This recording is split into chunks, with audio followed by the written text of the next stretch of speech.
Absolutely. And another big thing is, a lot of people have lost faith in processors. And so that's one thing that I really stress here is that your birds that you harvested or your animal that you harvested, that's what you're going to get back.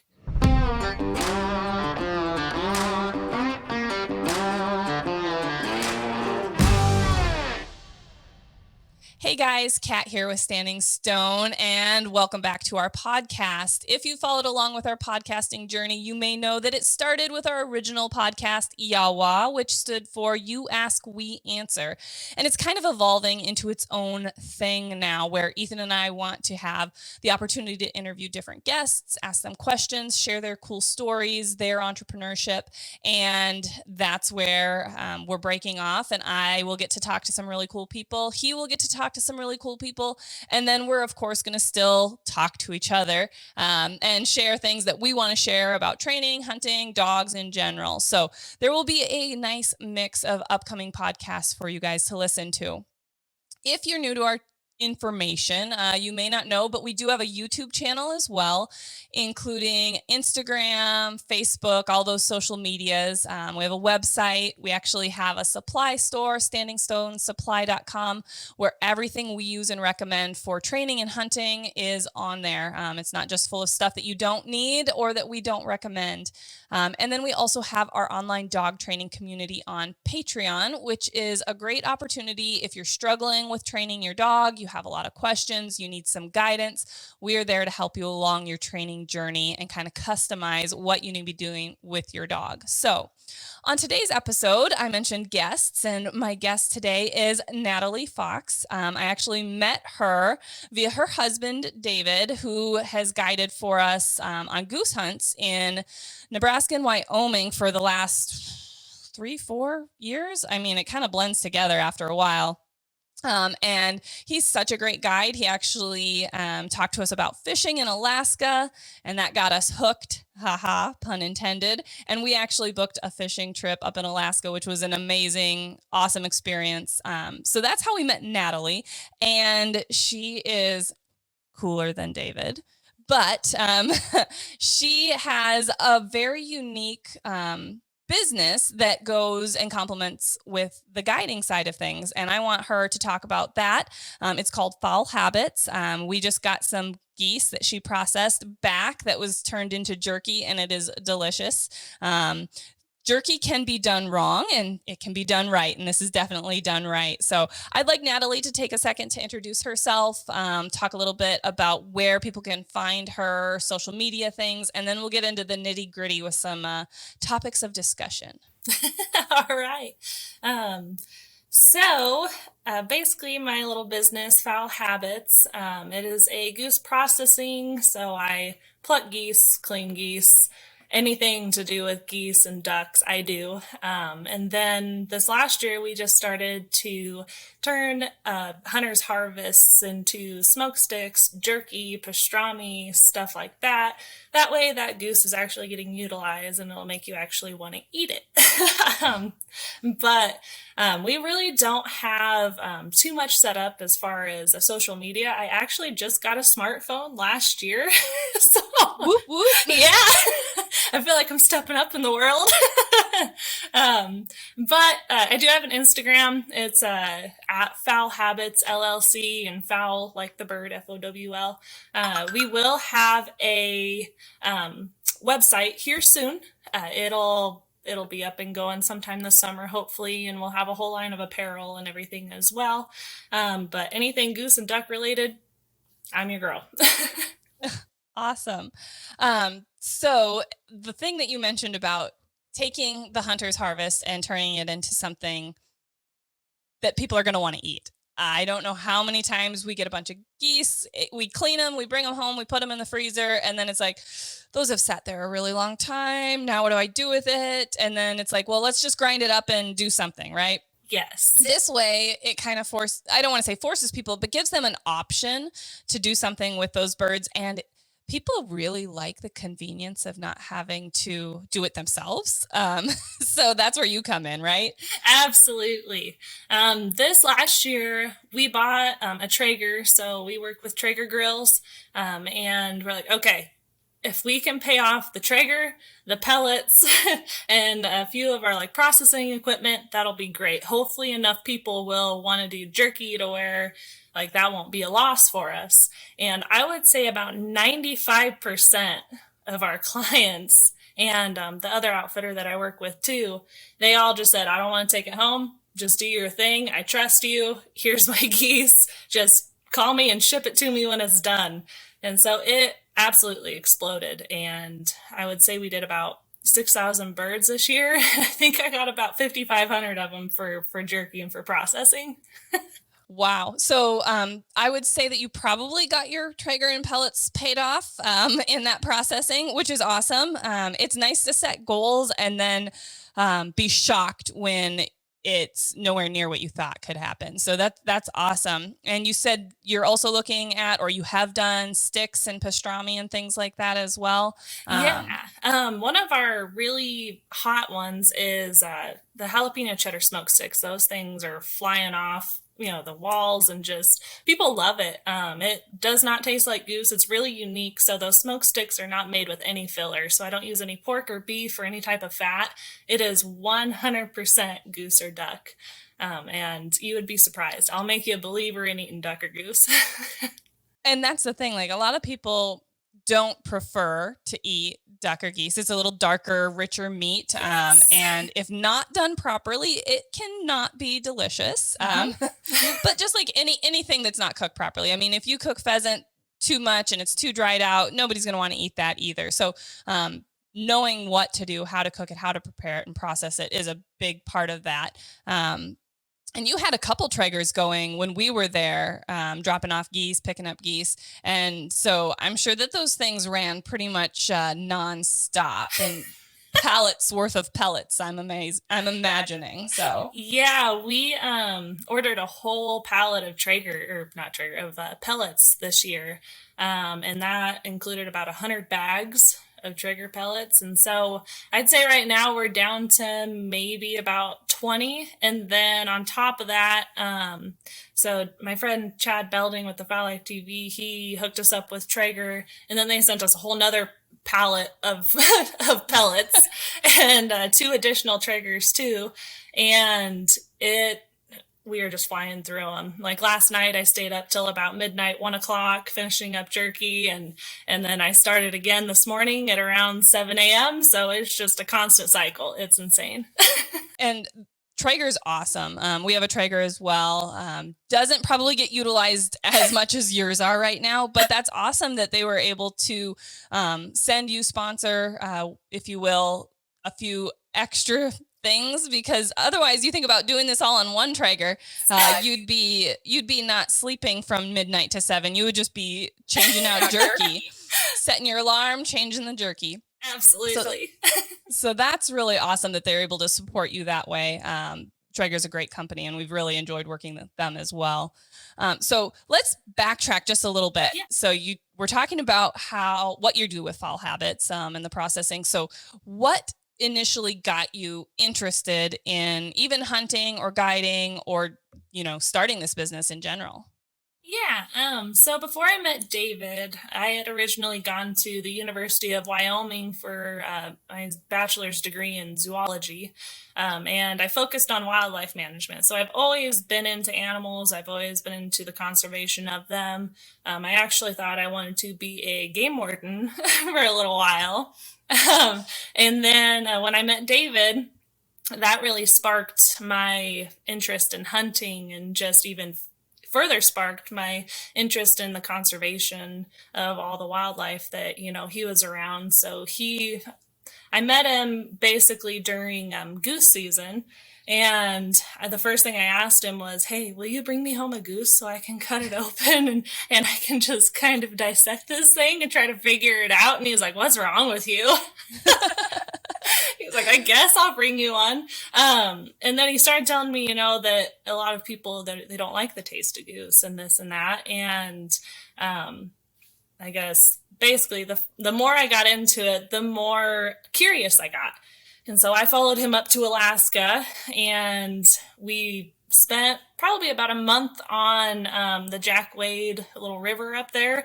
We mined for gold and everything, and then we went down to Seward where we picked up the whole fishing thing down in Seward. He does all of the halibut and salmon charters, and then I do the fish processing.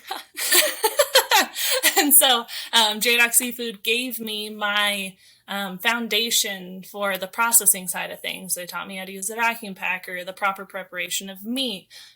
So my boss, Chrissy, she helped me out a ton up there. And then when we got back, I didn't have a job. So I was like, what do I do? And Maximum Waterfowling, who David guides for, he's the head guide for them, was like, well, we need a bird cleaner. I don't really want to do this anymore. And so I picked that up. Yeah, 5,000 or 6,000 geese. Nobody wants to do that. Not even you, probably. Yes. I don't know what's worse, the pile of, the carcasses that you get or the smell of some of those things. I mean, by the end of the day or by the end of the year, everything smells like goose. Your dog's breath. I mean, sometimes like when you open a bag of jerky, you're just like, oh my gosh. Yeah, when you process that many, you probably are turned off of goose for quite a while where you're like, I don't think I'm going to partake in some of this processed stuff for a while.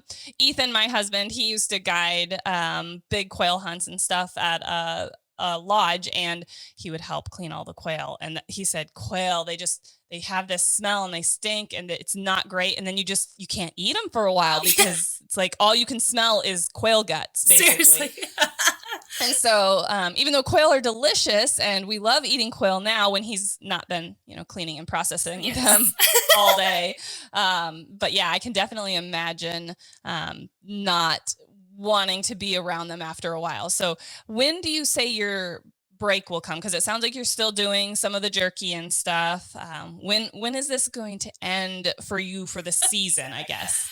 I am hoping, well, it has to end for me by May 10th, because that is when we're going to Alaska. So I've got like a whole group of people coming up this weekend and next week to help me push the remaining 500 pounds through. Oh my Lord. Yeah. So I have to go. I had to go down to Trinidad and help David guide down there in that area for a little bit for turkeys. And so I had a little gal up here helping me, and it's just, we can't get through it fast enough. It's a 7-day process once we start those geese and those ducks, so that way it doesn't taste like goose for you. Right. And when you think about it, May 10th is just enough time to get that 7-day process squeezed in there, right? Yep. So you got a lot of 500 pounds of jerky to make. So we just got ours a week ago and love it. It's delicious. We got 2 of your flavors. We got the hot and then the candied. And sometimes you think hot is going to just be too much, but this is just enough heat. And then the candied is really good. So whatever you're doing in that process to not make it taste like goose and to make it taste delicious and you want to eat it is working out for you. So Thank you. When you started this, you didn't think you were going to need more than 1 pallet of Traeger pellets. You didn't think you were going to need 3 Traegers. You were just hoping to maybe pay off one of them and see where that took you. So now that you know kind of where this exploded to, how is that going to change what you do or prepare for or evolve your business for next year? Because I'm assuming this is going to be a seasonal thing. You come back from Alaska. I don't know exactly the timing of when that ends for you and when goose season starts, if you get a little break from processing or not. But what are you going to plan for differently this year? So what we might do, so we get back from Alaska mid-September, so around September 15th-ish. And we actually just bought a new place a little bit outside of town. It has a completely detached garage to it, fully insulated, and that is going to be my goose cleaning workshop. And so that's going to be completely separate. I'm finally going to have enough room. We were doing it out of our little 2-car garage back at the other house in town, and it just got way too crammed in there. And I had goose everywhere scattered throughout the house and everything. It was a mess. But feathers. I can't imagine the feathers. Oh my gosh. If you didn't breathe feathers 24/7, I don't know where you were in the house, but tell me about it. But when we get back, we're going to try and do a little bit of big game processing this year. That is the ultimate goal. So then when we get back from Alaska, we just start running with it. We do some big game just as kind of a supplement. And then waterfowl season, my other outfitter, Wyobraska, they start early duck. They start hunting about like November 1st-ish and a little bit before that for ducks. And so I'll start getting a little bit of a trickle in from them. And then when it really starts hitting heavy is the opening of goose season, which is the second weekend in November. And it hits pretty hard. Those little geese start coming in, and yeah, it's rolling from there on. So which is good for you and good for the guides, you know. Yes. So it's a win-win for everybody, and for the clients, because they don't have, you know, there's people from out of state. We're from out of state when we come and hunt with you guys. So then it's just less that we have to even think about too, yes. Which is like that complete package when you're doing a guiding experience too. Same when we went up and went fishing. It was just nice to not have to think about, well, now what do I do with these hundreds of pounds of fish? Because I definitely want to get this wonderful halibut and salmon back to Kansas in good condition, obviously, and be able to enjoy it the rest of the year. So, but I have no idea how to do that. So that was a really nice relationship up there that you guys had as well, because it took the guesswork, and the people that are coming don't have a clue. They don't have the experience a lot of times to go, well, what do I do? So that's the nice, like, combination and, you know, compatibility of what you're doing with what David's doing. So when things hit heavy in November, are you going to have some help planned out? Because I know you picked up some help this year, I believe. Yes. Yep, I have to have help. So last year, during a little time frame from about mid-December until I'd say about the second week of January, the Wyoming Game and Fish said that on record, this is the most Canada geese that we have ever had in the area. And so I was sometimes hitting 200 birds a night to clean, and I had multiple people that wanted all their birds plucked. Oh my gosh. Yeah, that takes some time, especially those big old geese. Like, I saw my pile of plucked birds, and I'm like, I just want to walk away right now. Yeah, no kidding. And you can't just leave the birds. It's not like, oh, I'll get to those tomorrow. It has to be done that day. Yes. And, you know, sometimes with plucking, you can age them a little bit. So on a hunter's last day, if they come in and they say, hey, I want these birds plucked and I want them shipped to me, I can let them age for a little bit and then get to it. So that's what's nice about plucking them. But as far as cleaning them and breasting them, absolutely have to get them to them that night. The latest I would do it is literally a couple hours after they've came in. But yeah, I will have some help. David's mom, she's actually retiring this year. And so she's going to be coming up. Not retiring. Yes. She's changing jobs. Yeah, exactly. She's trading out one job for, I don't know if it's a better job or a worse job, but she'll be around family. So, I mean, there is a perk to it. Yeah. So where is she from now? Yeah, she's down in Arvada, Colorado. She is, I think she's an MA for a OBGYN down there. And so, yeah, she's helped me a little bit in the past seasons. So she knows how to run a vacuum packer and all that fun stuff. So, yeah, it'll be nice to have family around too, a little closer, because I'm sure you get to see her sometimes, like when guiding takes you out there, but not as much as you'll get to see her now. Yeah, exactly. And so she's going to be up probably about every other week. And then my mom, so she lives about 25 minutes away. She'll be here the following every other week that Nancy's not. And then I also have a little gal. She she helps out quite a bit. Hopefully we'll have her back this next year, and she's just kind of on call. So whenever I would need her, she could come in. That's awesome, especially because hunting is hunting. So some days the birds work for you and you're going to get slammed with the processing afterwards. And some days it's a slow day and maybe not as many birds come in. So having somebody sitting there, kind of sitting on their hands because nothing's happening, it's nice that you can call them in and they're close enough and they have enough flexibility that you can do that with them. Because it's hunting. You can't prepare and guess for it. You have expectations, but you don't know what's going to happen that day. Absolutely. And that's been one of the hardest parts about finding help.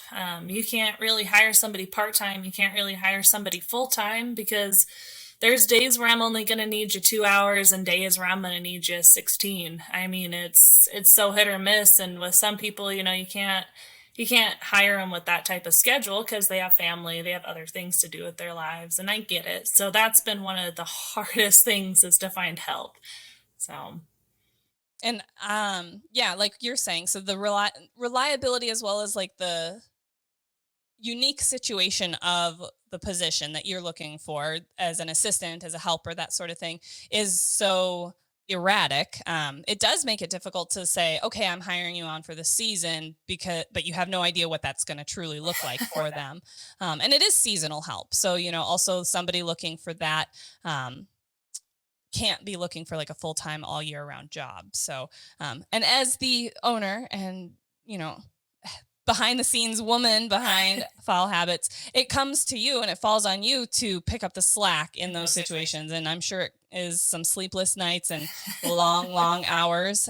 So we've been there, not quite maybe to 5,000 geese or anything like that, but with the dogs, and before we had consistent, help all the time, it's a 24/7. And when somebody calls in sick and isn't there, it's, it's us. It's on us to pick up that additional slack. So that's the responsibility of running your own business. The joys, but also there's that additional responsibility that not everyone recognizes, that when push comes to shove and you've got all those geese to take care of, it's you and you're doing it until it's done. So yes, absolutely. I can't tell you how many nights that I've sent somebody home and then I go right back out there and I'm working an extra 5-6 hours. And, it's all worth it, because when those clients come back, if they want to take their geese home with them and their vacuum sealed packages all labeled and everything, because the federal regulations on them are insane. I was going to ask you about that. Like, there's got to be, especially with waterfowl, yes. a lot of paperwork, dotting your I's, crossing your T's, making sure all of the transfer tags and things like that are filled out properly. All the paperwork's kept and collected and recorded. And does your background with the zoology and wildlife management help? Has that been something that you've relied on to have a better idea of what needs to be done in this situation? Or has it all been learn as you go, research, look into what needs to be done, or how did that learning, how did you learn? Yeah. It's a little bit of both. So my zoology degree and my focus on wildlife management, it really helped me understand how important it is to follow those regulations and to just, if you have a question, ask. Like, just call up somebody and ask, and just do things right. Don't try to hide anything. Don't do anything illegal. It's going to come back and bite you in the butt in the end. So we actually had some family friends. So my first stepdad, he was good friends with the old game warden that used to be here, and he used to hunt, and he used to take his birds over to the bird processor at that point, who was here. And I called him up, and I was just like, hey, I need help. What are some of the regulations that I need to do? And he pointed me to one of the titles that was in the U.S. Fish and Wildlife booklet, and it has everything that you would ever need to know just right there. And so he helped me walk through it, and I received the birds. They need to be properly tagged.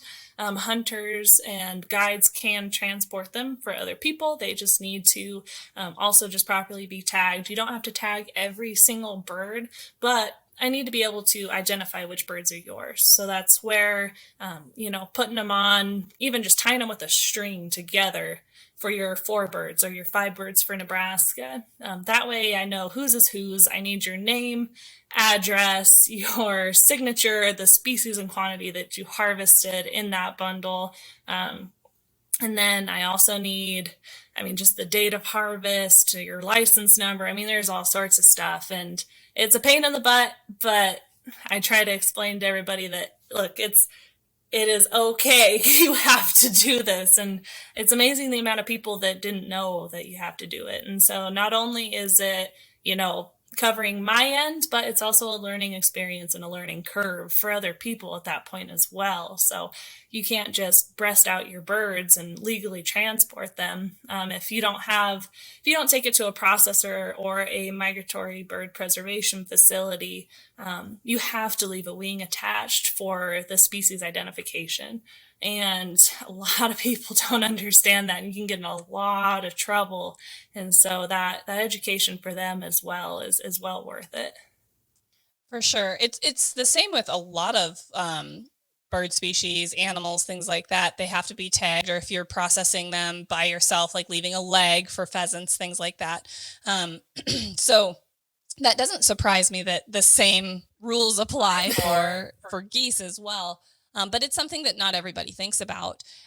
So is there, with the fact that the guiding happens both in Wyoming and Nebraska for you, that across the state lines, borders, does that throw any hiccups into the mix? Is there additional paperwork, or is it just basically stuff that has to be done when the birds are harvested in Wyoming versus Nebraska? So the only difference would definitely be like your license number and then the number of birds that you can harvest.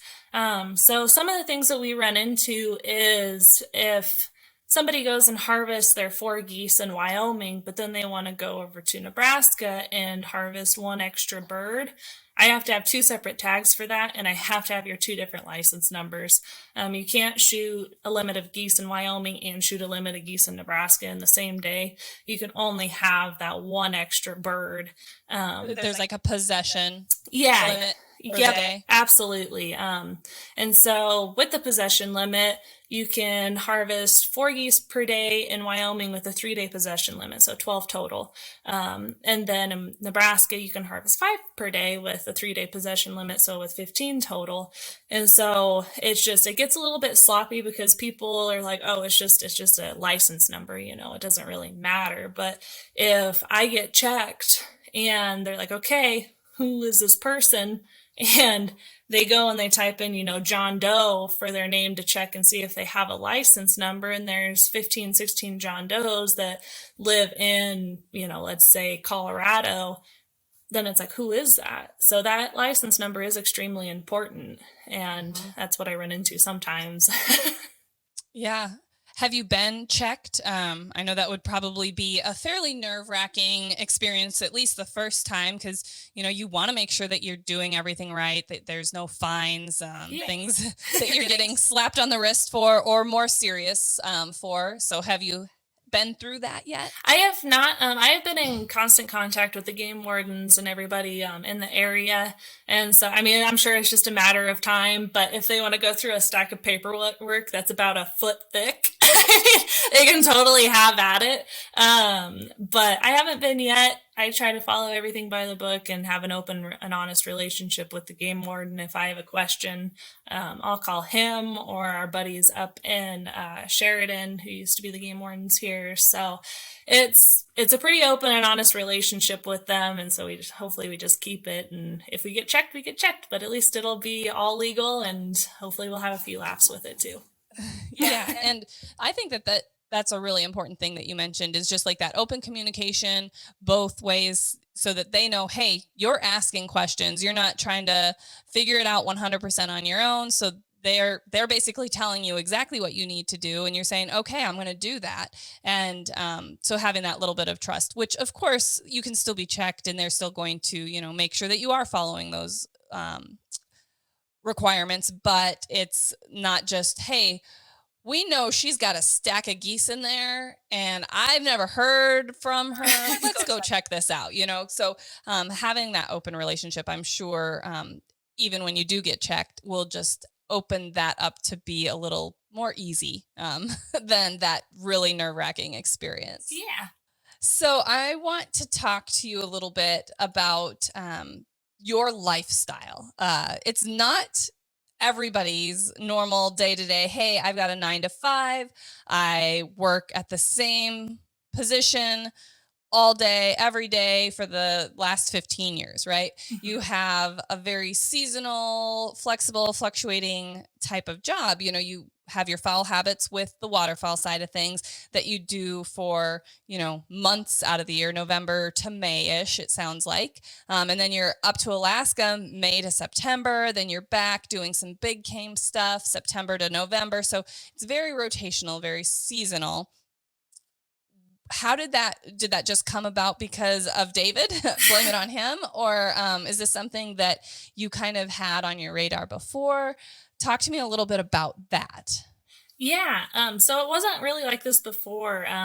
So 3 years ago, I started a job at the post office because we had just purchased our very first house and we had a mortgage to pay and other bills to pay. And I couldn't just really tag along with him anymore and just kind of find seasonal jobs to kind of fill in the gaps. And so I worked there for about a year and a half, and I still did the goose cleaning and everything during the winter when I got back, but it was brutal being away from David for that long because he basically after waterfowl season, so come the end of March, he was basically gone through the summer, and then he goes down to Colorado for big game season. And so he was gone basically from the end of March through the end of October. And I was like, I don't ever get to see my husband ever. Yeah. And so I was complaining a lot. David was like, look, if you want to make the move, figure it out. You're smart enough to do it. Like, I'm tired of hearing you complain. Do it or figure something else out. And so I had everything kind of lined up. I had a plan. I didn't know if it was going to work for the waterfowl side of things. And I just took the leap. I quit the post office. I started doing this. I had enough saved up that if it were to tank, I would at least have a bit of a cushion. But I started my first waterfowl season full time, not this last year, but the year before. And then once that started, since David went to Alaska, I reconnected with my boss up in Alaska, Chrissy, and she's the owner of J-Doc Seafood Company. And she's like, yeah, absolutely. We'll have you back. You can have your old position back in the mornings, and which works great because then when David gets in off the boat, I can be there to help him dock and also help clean the boat and everything. And get to see him. Yeah, exactly. I get to spend a little bit of time with him at that point. At least enough to say, hey, how was your day? And then when we get back in the fall, so David originally was going down and doing big game season down in Colorado, so I wouldn't really get to see him during that time frame, but it allowed me to get the facility ready and get all my paperwork lined up and just in preparation for the upcoming goose season. And I did a little bit of substitute teaching. That way I could just bring in a little extra income, not a ton, but something. Right. And it really just all played out very, very well. David kind of had his foundation for his schedule set up. And so at that point, it was just my turn to try and find something to do during that point to make a little bit of money and spend time with him. So it all just kind of fit the mold. It was perfect. Yeah, I can completely understand and respect that. I've never been away from Ethan for that amount of time when he's been guiding at a chunk. But, 3 months, 4 months is a long time for us too. And you miss them. You're like, how can I make this work? I was working, for a bank at the time and going, well, I can't leave my job to go with you to Texas for 3 or 4 months. So it was one of those things where we wanted to do the same. It was like, well, what can I do so that we can be together, both making a living, And so we made a change as well. So I'm glad that you were able to take that leap. And starting a business is always a risk. You don't know if it's going to succeed or fail. You kind of had an idea that there was a need for this business, though, right? You saw all the geese that David's been bringing in. You've been helping kind of on, part-time stuff, and recognized, this could be something I could make a go of. And also recognized recently that, hey, let's also do something else with this processed meat, with this meat that this hunter has harvested that they will want to utilize. So, because I'm sure with your conservation background and things, it's tough to see a pile of geese go to waste, or go home with people that you don't expect will actually utilize it. So it's nice to say, we're harvesting this. Let's actually make it something that will be used. So that's awesome that you were able to find a way to complement David's schedule, which is kind of a crazy schedule, but an amazing opportunity. I mean, getting to go to Alaska for months out of the year. I'm sure that there's a day off here and there that you guys get to explore and do your own thing. Well, hopefully there's at least a day or two off that you get to do stuff like that. Is there? Do you guys get to do some things? Not really. Oh gosh. Yeah, in the past, we haven't really had very many days off. If we do, they're days to sleep and catch up. But starting this year, we're starting to realize how important it is to take that time off and take some time to yourself and just recoup and not have to worry about work for, a week or 2 weeks, at some point. And our very first vacation in 5 years was actually our honeymoon this November. Goodness. Yeah, and we went for 4 days down to Cabo with some friends of ours from Southern Colorado. And we absolutely loved it. It was a great break for us. We're going to go back there again this year, and I think we're going to stay there for close to 6 days this time. So we're starting to understand and realize that we do need that break, and just to get away from everything. It's very important to take care of yourself too. Well, and that's something that I think a lot of people that are in business for themselves, especially in the beginning, they work so hard to get all the pieces in place to, make it start actually working and making money and not just, an investment at that point. And it takes almost all your time. But you get to that point where you're like, okay, I've now done this for 3 years, 4 years, 5 years. And, I need to take care of myself, find that work-life balance, because that's not sustainable for forever. You work hard, you grind hard, and then you go, okay, things are in place, things are working. Now it's time to, I guess, enjoy some of, reap the rewards of all that work. Yeah. And then once you get that little break, that little, honeymoon in Cabo, you go, oh my gosh, this is what I've been missing for the last 5 years. I need to make this more of an annual thing, and make some time for yourselves, and some of that R&R, because if you guys are recuperated and rested and in a good place mentally and, rested physically, you're going to be, not pouring from an empty cup. You've got a full cup again to give to your clients, because guiding is something that takes a lot. You have to be on all the time. You're communicating with your clients. You're making sure they're having a good time. You're answering their questions. You're pretty much on 24/7 in that situation. And you communicating with your clients and saying, hey, I've got your birds ready.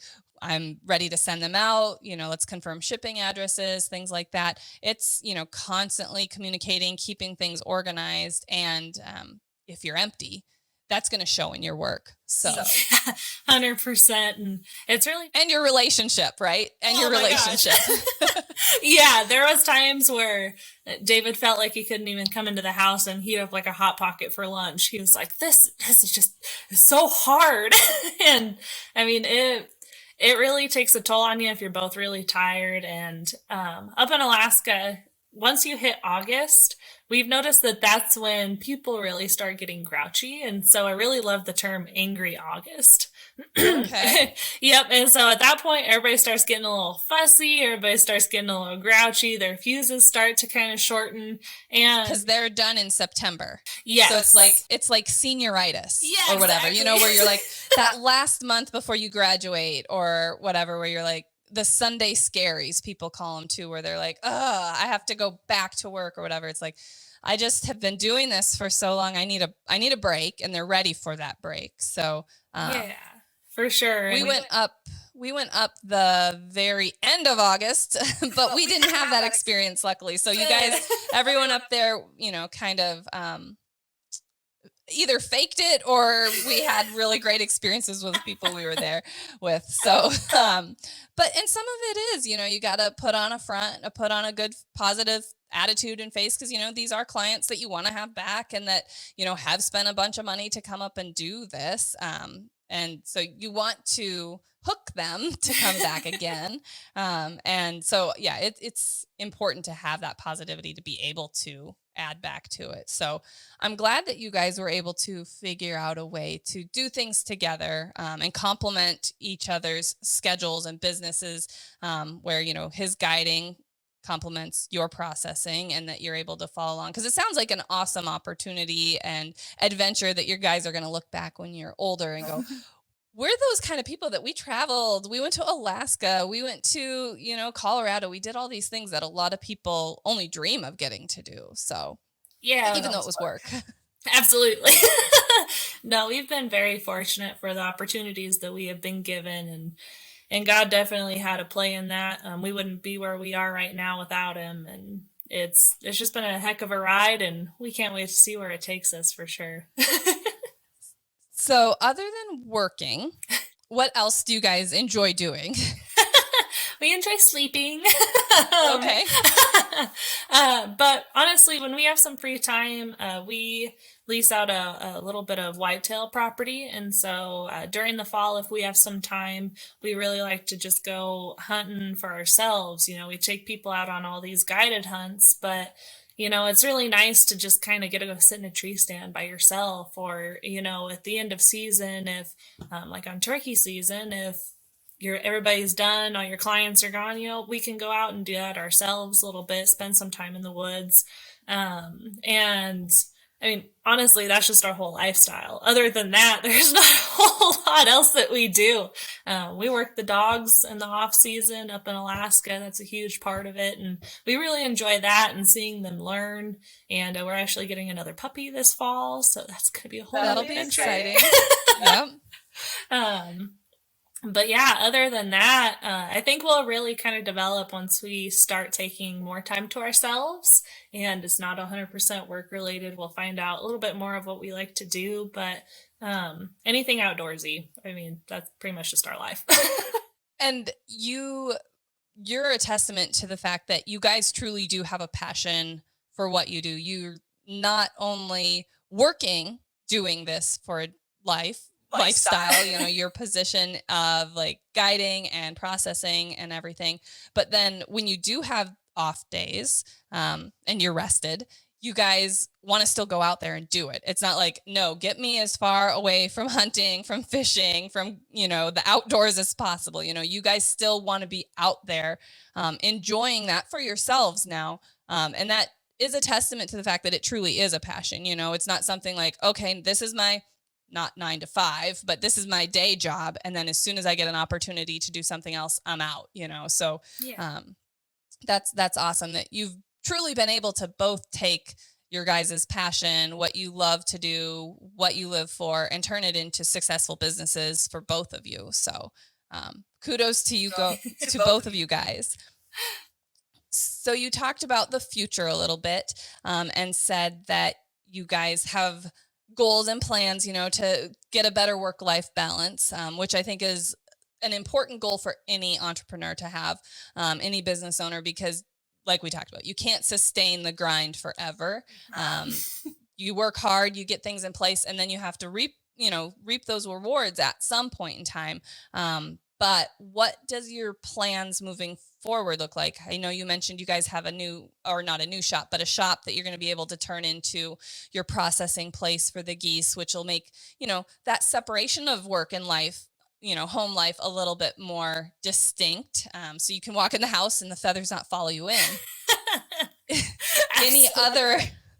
Any other big plans or thoughts like that? I know you mentioned getting into maybe some big game processing a little more, things like that. Yeah, that, just baby steps that, right now.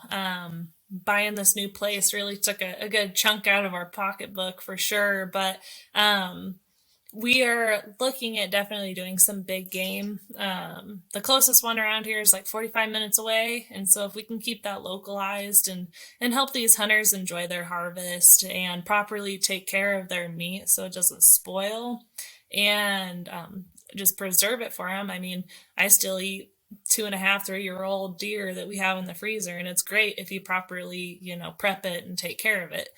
And once we do that, it's really just how big it's going to grow. I'm not sure if it's going to be like geese and ducks. Then, I mean, we might even have to expand a little bit more and get some more freezer space and stuff. But I mean, ultimately, if I could ever expand and put up some different facilities, even just, I don't know, down in like Cheyenne, or just expand that way regionally and help people just enjoy their harvest. I mean, that's what's most important to me. It's not about the money. It's taking care of people and helping them take care of, the wildlife that God put on this earth for us to enjoy and for us to consume, and um, just love it. A lot of people don't like antelope. They think it tastes like like sagebrush and that it tastes like crap. But That would be me. I mean, we brought antelope home from a hunt in Wyoming, and it was like, this is going to be great. It's going to be like whitetail. It's going to be like, deer. And it was like, that was not exactly what I had expected. And yeah, so I'm in that boat, and any opportunity we get to actually enjoy what we've harvested, what we've hunted, is important to us because we like to eat what we've hunted. And so, yeah, that's a really awesome goal and an awesome thing to share with people. I think that it's becoming more, I don't know, mainstreamed, if you will, where people are like, field to table and things like that. And this is a great way to help them get there. absolutely. And another big thing is, a lot of people have lost faith in processors because you get some really shady processors out there where they don't even give you back your own meat. Or if you have your stuff made into salami or into smoke sticks or, into jerky, they don't know if they're getting their harvest back. And so that's one thing that I really stress here is that your birds that you harvested or your animal that you harvested, that's what you're going to get back. I'm not going to be going and replacing it with other stuff or mixing, everything together, 5 or 6 orders and then dispersing it that way. No, you're getting back what you harvested. And so if That is a very a unique thing that you guys are doing because that's not typical yeah. from a processor's standpoint. It's just they mix everything together, make the smoke sticks and make the sausage, and you pick it up, and it may be your deer, it may not be. Yeah. And that's really important. I mean, I don't want to be eating somebody else's deer that they harvested and couldn't have properly taken care of it, I mean, if I made a bad shot and it has a ton of hair and bone fragments, or if, it was a real old deer and might be a little bit more tough, like that's what I did. That was my doing. And for me to go and let's say the processor gives me back, half of somebody else's nice young deer who, they made an archery shot on it and it was a good clean kill. I mean, that's not fair. That's not right. I shot, the older deer. If I made a little bit of a rough shot on it, I should be eating that. So it's very, very important to me that people get back what they shot. No, that's a really unique thing and very admirable, and I think that is going to make you stand apart from other places that people can get things processed, and that's important in today's world. Is what sets your processing apart from just somebody taking their own stuff home and having it processed locally, from where they're from, things like that. So that's a really awesome thing to be able to share with people as well, and sometimes you don't know what the growing pains are going to be because you haven't experienced them yet, like this year, where you're like, oh my gosh, I did not know what I was getting myself into with all of this jerky or whatnot. So sometimes it's just unexpected in a good way, but something that you have to adapt to, and you can't 100% plan for it. So. Oh, for sure, for sure. I thought I was only going to go through like 1,000 bags to package all my jerky and stuff in, and I was wrong. I was very wrong. So then you're like, okay, reorder, but it'll allow you to prepare a little bit more for next year, especially like you mentioned, you get some of that freedom to prep and plan and have everything lined up so that when the season starts for you guys and David is back, you guys really can hit the ground running and be as efficient as possible and have everything lined up. So, taking what you learned from this year and applying it to the preparation for next year, at least in some small part, will really set you up for success, hopefully this year as well. So, yeah, absolutely. And David actually is not doing the big game down in southern Colorado this year. And so that is going to help a tremendous amount. We have so much work to do, and I'm so happy he's going to be home all fall. And he's going to be helping get the pits ready and all of that with Gary. But he's also going to be helping me getting things set up and hopefully be doing a little bit. Oh, that'll be awesome. So that'll be a little bit of a change from the normal schedule you guys have had in the past. Yes. So, yeah, things adapt and change as needed. So that's awesome. And having him around to be put to work by you will be great. Yeah, crack the whip. Yeah, that's right. Be like, hey, honey, by the way, we've got a lot of stuff to do in this shop. So. Yeah, exactly. All those decoys, out. That's awesome. That's awesome. So, what would you share with other people that are interested in starting their own business, looking at getting things processed? Any little tidbits that you think people either don't know or don't realize that would be beneficial to leave them with? For sure. As far as starting your own business, it's really just taking that leap of faith. The best advice I could give somebody is, make sure you have a little bit of a nest egg just in case you have to fall back on it. But you're either going to talk about it for the rest of your life or you're going to do it. And it's scary to make that jump. But if you got faith and you want to do it and it's something that you love to do, just try it. I mean, you can always go back and find a job to supplement it. And, if you have to go back to your old job, you can do that too. But it's really just taking that leap of faith and trying it. There's nothing else you can do. It's either going to work or it's going to not. Yeah. And as far as processing, for those of you that do it at home, just take care of your meat. Take care of it properly the minute you harvest it. Get it cleaned, get it rinsed, take care of it. That's going to make the biggest difference on the taste of it and the quality of it. And something that we're actually going to start doing this year is you can actually either ship your birds or drop your birds off up here. So if you live anywhere around the U.S. and you want to try the smoke sticks or you want to try our pastrami or something like that, you can just go ahead and contact me either on Instagram, or my phone number is on there as well. But that way, if you want to ship it in and try it out, you can sure do that. Unfortunately, I don't give away any of my recipes, but those are well earned, and I mean you have to protect some of those. The recipes, some of the process, so that you can continue to be competitive. Absolutely. And I would say that you were really fortunate in the sense that you were able to recognize a need for this. And when you recognize a need that isn't being filled in even a niche like this, a waterfowl hunting niche, and saying, I see a need for this. I'm putting a plan together. I'm going to, dip my toe a little bit part-time and see what it could be like. Mm-hmm. And then that's when you said, hey, I'm all in. I'm going to put myself out there. There's always that risk and that little bit of scariness. Is it going to work out?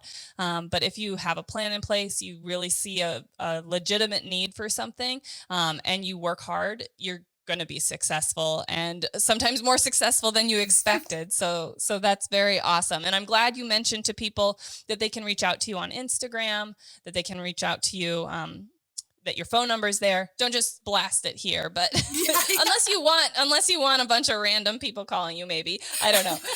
And then you'll have a website up soon, which I'm sure will be linked on Instagram. So yeah, absolutely. And, it's just, we're very fortunate for what happened. If you're looking at starting your own business, this took me 5 years to build, and it's only been going as an actual official business for about a year and a half, 2 years now. And so it does take time. So don't get discouraged. It's all a process. And, if you love it, you're never going to work a day in your life. And I mean, it's a lot of work, a lot of sleepless nights, but it's worth it. for sure. And I think that's very valuable advice that you've shared with everyone. So thank you so much, Natalie, for being on the show with me. It was great to get to know you a little bit more, hear a little bit more about the background and the stories. Because when I've gone hunting or fishing with the guys, pretty much, and David, which we call him Fox, but your last name's now Fox too, so no confusion there. He's really great about talking about the stuff that the guys are talking about, but sometimes it's like you want that girl connection. So it was nice to be able to have you on the show and get a little bit more insight into what you guys do. So yeah, for sure. Maybe I'll actually be able to get out and in the pit with you guys this next year if I have some help. Yeah. Well, you snuck away for a short hunt with us 2 years ago. Yeah. I'm trying to remember now. So they kind of all blend together. They do. So that was awesome. And that was how I originally met you. So I'm really glad that I had that opportunity to meet you there. Yeah, for sure. I remember thinking when you started, throwing some crap at those guys, I was like, I like her. Like, she's a little feisty. Yeah. I like it. We're going to get along. Well, you kind of gotta do that if you're gonna be in that hunting environment. And I think that it takes a person that, wants to be out there, and you kind of just roll with it. So, and yeah, the guys, they give each other quite a bit of crap, so we got to stick with them. David's a feisty little booger. You got to watch him. That's funny. So, thank you again for being on the show. I want to thank all of our listeners for their support as well and following all our avenues of content. Like I mentioned, we have our YouTube channel for dog training. We also have our YouTube channel that these podcasts are going to be hosted on. We also have all the social medias of Instagram, Facebook, and our websites, as well as Patreon, like I had mentioned. So if you want to reach out to us, there's lots of ways to do that. Please do. And until next time, I'm Kat the dog trainer. Thank you.